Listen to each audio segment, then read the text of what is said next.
Bonjour, aujourd'hui je suis avec Thierry Maourat. Vous êtes le directeur général de la MSA Sud-Aquitaine. Alors MSA, ça veut dire Mutualité Sociale Agricole. Expliquez-nous derrière ces mots, qu'est-ce qui se cache? Bonjour Bonjour. Hollandaises et Hollandais tout d'abord. Et je vais vous expliquer effectivement ce qu'est la MSA. La MSA, c'est une caisse de sécurité sociale qui gère l'ensemble des risques couverts par la sécurité sociale en France, c'est-à-dire l'assurance maladie, les prestations familiales, la retraite. Nous avons aussi une mission de santé, sécurité au travail, de conseil aux entreprises en la matière, c'est important actuellement, de l'action sociale, et nous avons aussi une myriade d'associations avec qui nous travaillons dans l'économie sociale et solidaire.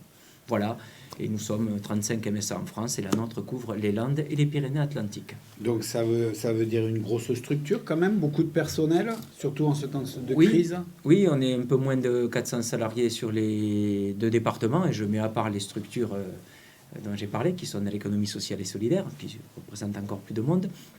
En termes de population couverte, pour vous donner une idée, on est environ à 85 000 bénéficiaires de prestations santé, 80 000 bénéficiaires de retraite, on couvre à peu près 147 000 salariés actifs, près de 15 000 exploitants agricoles et un peu plus de 4 000 employeurs. Donc ça représente, Oui, un si gros vous volume. divisez schématiquement en deux, à peu près la moitié représente le département des Landes.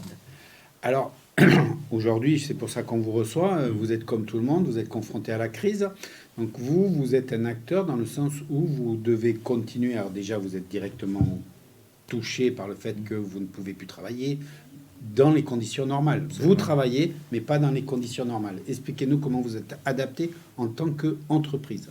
Alors, les premiers jours de l'annonce du confinement ont été des jours très très intenses, puisqu'on a dû en 2-3 jours reconstruire une entreprise qui était organisée sur 2 sites en une entreprise virtuelle organisée depuis les domiciles des gens. C'est presque 400 personnes. Aujourd'hui, on a rétabli à peu près 80% de notre capacité d'action, c'est-à-dire sur les missions essentielles que sont le versement des prestations, l'encaissement des cotisations, les traitements des demandes et des réclamations. On est opérationnel.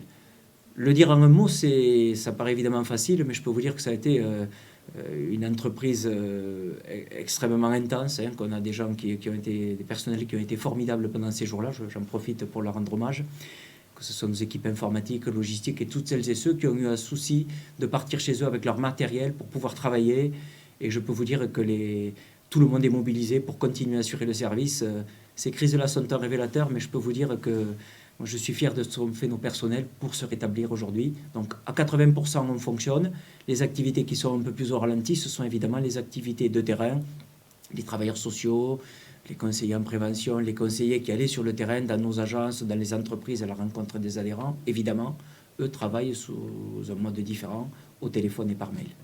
Alors très important, vous l'avez dit, ils se sont tous organisés. Donc chez eux, ils vont répondre au téléphone, ils vont répondre à Internet. Et là, vous voulez bien Alors, faire une distinction dans les deux systèmes. Alors, au téléphone, on a dû maintenir sur Saint-Pierre-du-Mont une petite équipe pour répondre les matins de 9h à 12h30. J'invite vraiment vos auditeurs à n'appeler que pour les situations vraiment urgentes, parce qu'évidemment, on est sur une équipe réduite et le standard a ses limites. Nous rappelons les gens lorsqu'il y a des situations qui le nécessitent, parce que les gens ont les coordonnées des personnels de terrain. Voilà pour l'essentiel. Et surtout, je voulais venir, c'est que vous avez un site Oui, alors j'ai Internet. un site C'était là où internet. je voulais Alors, voilà. venir. Vous m'aviez dit que, Effectivement. justement, pour pas saturer le Ouais. standard, Alors c'est capital. plutôt que les gens aillent faire leur démarche Internet, vous êtes au point en Internet, tout Ouais. fonctionne, et donc vous incitez tous vos adhérents. Alors absolument, à y aller. Pourquoi? Parce que, tout d'abord parce que ça marche, première chose, que pour tous les renseignements sur les remboursements, etc., tout ça est disponible sur le site, mais il faut faire un acte citoyen, si je puis dire, c'est s'inscrire avec son numéro de sécurité sociale, on reçoit un code et s'inscrire sur ce site parce qu'on y retrouve l'essentiel des choses qui sont utiles à la vie habituelle. Est-ce que ma retraite a été payée? Est-ce que ma pension d'invalidité a été payée? Voilà, mes prestations familiales, on pourra en parler. Mais c'est aussi et surtout le moyen pour nous, vous l'avez dit, de désengorger tous nos moyens de contact et de les laisser disponibles pour celles et ceux qui n'ont pas de connexion Internet. Vous le savez, il y a des gens qui sont dans des communes où Internet passe moins bien, où il n'y a pas de débit. Donc l'acte de solidarité vraiment que je demande à tous celles et ceux qui ont smartphone, adresse mail et qui peuvent créer leur espace privé, c'est de le créer. Ils auront les infos chez eux et comme ils sont confinés, ils ne peuvent plus venir à nos accueils. Le téléphone aura des capacités limitées, ils se rendent service à eux, mais ils rendent surtout service à toutes celles et ceux qui n'ont comme recours que le téléphone. Je pense à des personnes âgées qui ne sont pas connectées ou d'autres qui n'ont pas de connexion. C'est vraiment le message que je veux faire passer. On le dit en permanence, on est dans un univers de dématérialisation. Aujourd'hui, on voit que les téléservices sont utiles. C'est l'occasion de s'y mettre. Je vous remercie d'ailleurs d'avoir insisté là-dessus. Et puis, on va en profiter pour les rassurer. Vous l'avez dit, au niveau des paiements, ils n'ont pas de souci à se faire. Vous êtes à jour, vous suivez sans aucun problème. Les retraites seront payées le 8 avril, pas de problème. Les prestations familiales, ça a été annoncé d'ailleurs par les pouvoirs publics, seront payées demain, puisque nous sommes le 4, avec 2 jours d'anticipation. Là aussi, parce que quand je dis prestations familiales, il y a aussi tous les minima sociaux, RSA, prime d'activité, allocation adulte handicapé. Tout ça sera payé dans la mesure où les dossiers étaient constitués. Pour les arrêts de travail maladie, là, on va avoir un petit peu de retard, parce qu'évidemment, il y a un afflux d'arrêts de travail avec le Covid-19. Voilà, alors est-ce qu'on peut parler rapidement justement de ces arrêts de travail? Parce qu'il y a 2 types d'arrêts de travail. Quand on va donner des chiffres, il faut bien que les gens voient à l'esprit, ça ne veut pas dire malade du Covid-19. Un arrêt de travail, ça peut être aussi un arrêt de travail dans les cadres des aides à l'emploi. Donc aujourd'hui, vous vous situez comment là? Alors, donc pour nos arrêts de travail, je dirais classiques, les gens qui des tas d'affections qui n'ont rien à voir avec le Covid-19 et qui étaient en arrêt de travail, on continue à les gérer. Simplement, on a aujourd'hui un afflux de l'ordre de 1500 arrêts de travail sur les 2 départements qui sont liés au Covid-19, avec plusieurs catégories. Les personnes à risque élevé, c'est-à-dire celles qui doivent se protéger parce qu'elles ont déjà des affections qui peuvent évidemment être un facteur aggravant si elles attrapent le Covid. Les parents qui gardent leurs enfants vu que les structures sont fermées. Nous avons d'ailleurs créé des téléservices qui permettent de se déclarer directement. Et là encore, j'invite les gens, puisqu'ils sont nombreux, à les utiliser, parce que d'une part, ça va plus vite, et d'autre part, les arrêts de travail qui partiront par la poste, vous savez que la poste aussi essaie de maintenir le service, seront traités plus tardivement, mais surtout, ce sont des risques qu'on fait courir à tout le monde, ces arrêts de travail. On ne sait pas si on est infecté ou pas, et donc tout ce qui circule par le papier fait courir des risques aux agents de la poste et à nos équipes, qui sont d'ailleurs sur Saint-Pierre-du-Mont, un petit nombre, qui trient le courrier, qui le numérisent. Donc là encore, utiliser le téléservice pour ces arrêts de travail. Il y a un petit risque évidemment de retard sur cette activité, puisque évidemment on n'est pas calibré pour faire face à des crises sanitaires de cette ampleur. Alors après, une fois que tout ça est mis en place, vous avez toute la mécanique, il va y avoir toutes les aides que vous pouvez apporter à vos adhérents, puisque vous avez quand même une activité assez large. Oui, alors c'est vrai que pour les situations d'urgence, notre service social assure une permanence téléphonique c'est indiqué également sur le site. Nous avons aussi l'accueil téléphonique qui est là pour les situations d'urgence. La vie ne s'arrête pas, même à domicile on peut avoir des accidents graves, on peut avoir des problèmes économiques, sociaux de toute nature. La vraie vie ne s'est pas arrêtée avec le Covid, et donc nous sommes vraiment en capacité de répondre dans les meilleurs délais, avec vraiment le souci de traiter les urgences les plus lourdes. Alors, on parle de ça, et pour aider justement, vous avez mobilisé tous les délégués qui, eux, restent sur le terrain, si j'ai bien compris. Oui, nous avons une originalité à la MSA, c'est qu'on est le seul régime de sécurité sociale à avoir des délégués qui sont élus par les adhérents. Les élections ont d'ailleurs eu lieu au mois de février, le 6 février. Alors ces délégués ont commencé leur mandat dans des conditions un peu particulières, puisqu'on n'a pas eu le temps de les contacter, physiquement, de les voir. Mais en revanche, nous sommes en train de les contacter. Et comme ils sont positionnés sur les territoires et que ce sont des gens qui sont souvent connus dans leur secteur d'activité, dans leur entreprise, et ce sont des gens qui ont la fibre mutualiste et qui sont là pour aider, effectivement, ces délégués nous font aussi remonter des situations, lorsqu'il y a des situations aiguës dans une famille, dans une exploitation agricole, dans une entreprise. Et ils sont aussi là pour assurer un point de contact avec la population au-delà de ce que nous pouvons faire avec nos seuls salariés. Sur le site, ils vont retrouver le contact, bien sûr, téléphonique et mail, bien sûr. Voilà. Ils ne se déplacent pas, eux non plus. Ils vont retrouver ces informations-là sur le site. Alors, nous sommes en train de mettre en place tout cela parce qu'effectivement, on a été pris par le confinement. Les coordonnées des délégués n'y figurent pas. Mais les gens ont voté et connaissent souvent le nom de leurs délégués, puisque ce sont des gens qui vivent sur leur canton et peuvent faire appel à eux s'ils ont besoin d'un relais pour attirer l'attention des services sur telle ou telle situation qui le mériterait. Je peux aussi vous dire que nous appelons c'était peut-être le sens de votre question, des catégories de personnes qui peuvent être peut-être un peu plus fragilisées ou isolées. Je pense aux familles monoparentales dans des petites communes ou aux personnes de plus de 75 ans qui peuvent se trouver seules à leur domicile.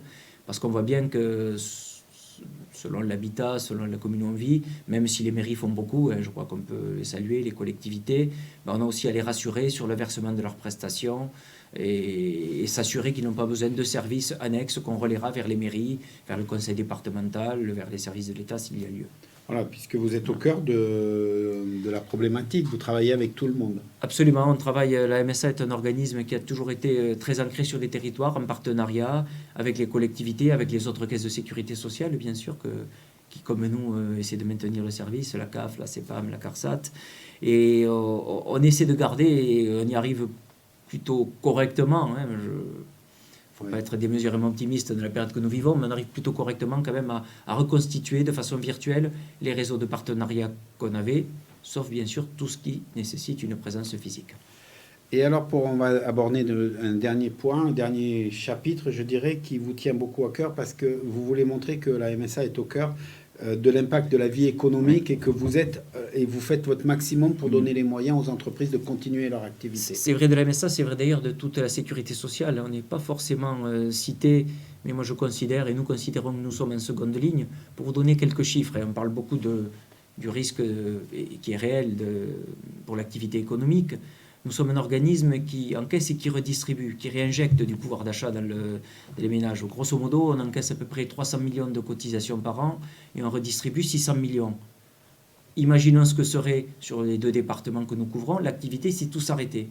600 millions de retraites, d'arrêt de travail, de prestations familiales qui ne rentrent plus dans la poche des gens. Voilà, ce seul chiffre, je crois, parle. On est aussi impliqué dans l'activité économique à travers des associations que nous avons créées. Vous savez que l'agriculture souffre, que nos secteurs sur les landes des asperges sont vraiment gravement atteints par cette crise. Il y a des inquiétudes pour la fraise, le kiwi qui vont commencer.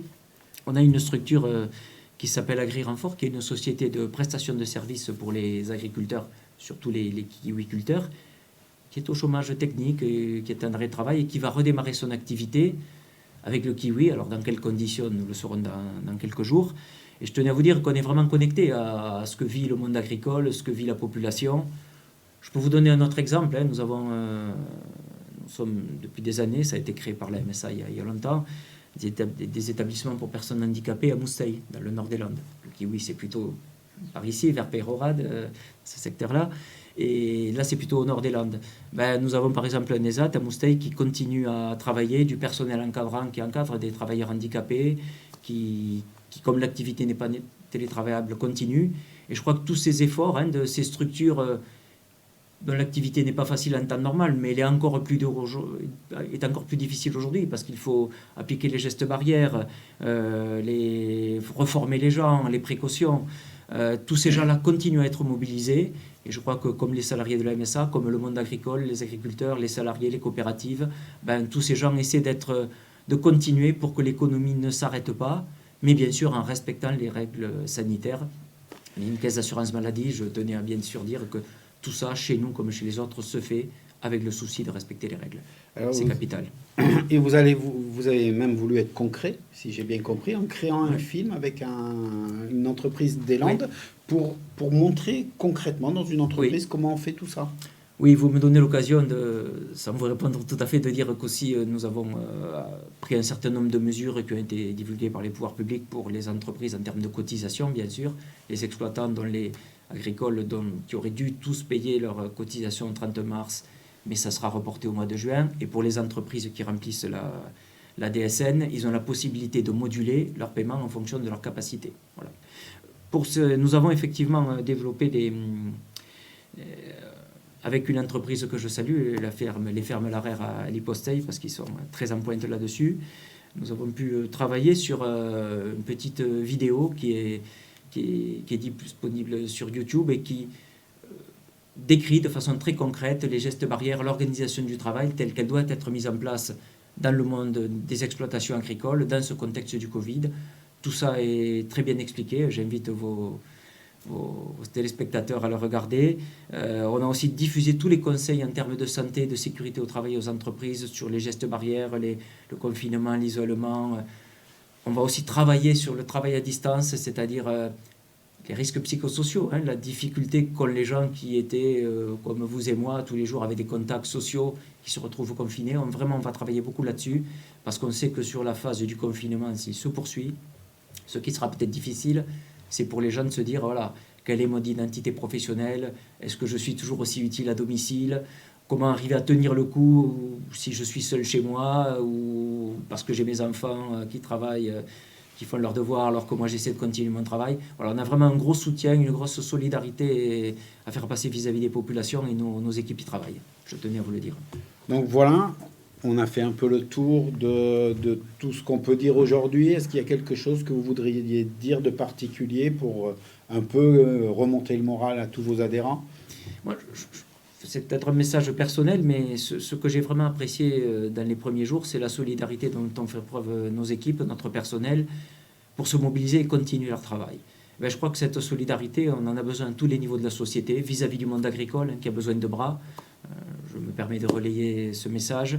Vis-à-vis des soignants, bien sûr, pas besoin d'insister tant tout le monde en parle. Vis-à-vis de toutes celles et ceux qui sont en première ligne. Nous, on est plutôt en seconde ligne. Mais je crois que dans ces situations-là, c'est vraiment la solidarité entre nous, avec ses voisins, avec celles et ceux qui rendent le service, et la compréhension mutuelle aussi. S'il y a des choses qu'on ne peut pas faire aussi bien que d'habitude, comprenez bien que ce n'est pas faute de bonne volonté. Vraiment, nos agents sont mobilisés, qu'ils soient à la MSA, à Gris-Renfort, dans les ESAT, partout. Mais si on fait preuve de solidarité, je pense qu'on s'en sortira et qu'on en sortira plus fort. Voilà. Merci beaucoup. Voilà, c'était comment aujourd'hui la MSA peut vous aider. N'hésitez pas à les contacter. À très bientôt.